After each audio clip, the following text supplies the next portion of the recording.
మన బీపీ గురించి ఆలోచించాం, షుగర్ గురించి ఆలోచించాం, ఏది లెక్క చేయం. మనకు భార్య ఉన్నారు, పిల్లలు ఉన్నారు, అబ్బాయి ఉన్నారు, వాళ్ళని చూసుకోవాలి, వాళ్ళు మనకేమన్నా అయితే వాళ్ళు ఆగమవుతారు అని ఆలోచన చేస్తున్నామా మనం? దయచేసి ఆలోచన చేయండి. మీరు ఆరోగ్యంగా ఉంటే మీ కుటుంబం ఆరోగ్యంగా ఉంటుంది. మనిషి ఉన్న మీదకి తండ్రి లేని ఆడపిల్ల పరిస్థితి ఏందో ఒక్కసారి ఆలోచించండి. నువ్వు ఏం చెయ్యకు, తండ్రి ఉంటే ఆడపిల్లకు ఉండే వజనే వేరు కదా, నాయన ఉన్నాడంటే ఉండే ధైర్యమే వేరు కదా. అందరిలో సగం మంది ఆడపిల్లలు ఉన్న తండ్రులే ఉన్నారు. మరి వాళ్ళ గురించి ఆలోచిస్తున్నాము మనం? జర తాగుడు బంద్ చేయండి, గుట్క అసలే బుక్కకుంది, బీడీలు మొత్తానికి సిగరెట్లు బంద్ చేయండి, ఆరోగ్యాన్ని కాపాడుండ్రి.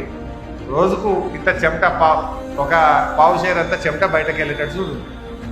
ఇక మీరు ఆరోగ్యంగా ఉంటారు, అది మాత్రం ముఖ్యం. ఎందుకంటే రెక్కాడితే డొక్కాడను.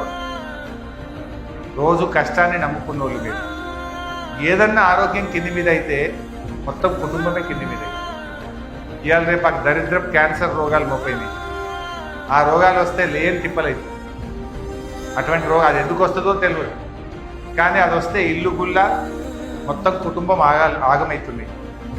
వీటన్నిటికీ డాక్టర్లు అందరు